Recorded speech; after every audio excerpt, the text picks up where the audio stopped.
একবার বক্রবী ধর্মরাজ যমরাজকে প্রশ্ন করেছিলেন, এই জগতে সুখী কে?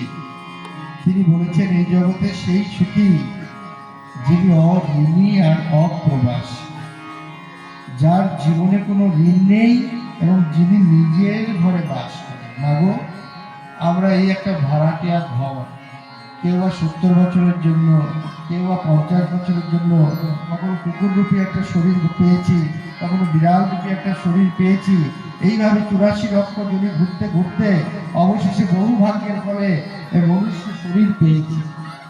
আর এই মনুষ্য শরীর পাওয়ার পরেও যদি এই 84 লক্ষ জনিতে যে তালা লাগানো আছে সেটা যদি খুলতে না পারি, তবে মা কেবলমাত্র আসা যাওয়াটাই সারা, কাজের কাজ কিছু হবে না।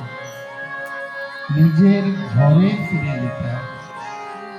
নিজের ঘর গোবিন্দের শ্রীচরণ, যেখানে গেলে আর আমাদের বারবার এই ঘুরে আসতে হবে না। এইভাবে বারবার 84 লক্ষ জড়িতে ভবঘুরের মতো ঘুরে বেড়াতে হবে না, সেখানে চলে যেতে।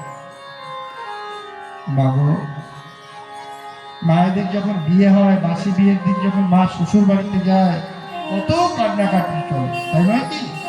তখন যদি মাকে বলা হয়, মা তোমাকে যেতে হবে না, তুমি থেকে যাও, মাকে থাকবে না। কেন? তিনি জানেন শত কষ্টের মাঝে আমি আমার প্রিয়তমের সাথে মিলন হতে যাচ্ছি। মাগো, যতদিন এই ঘরটা না ছাড়বো ততদিন এই ঘরটায় যেতে পারবো না। সুতরাং এই ঘরটার জন্য সামান্যতম আসক্তি রাখার কোনো প্রয়োজন, একে ছেড়ে যাওয়ার জন্য তৈরি থাকতে হবে।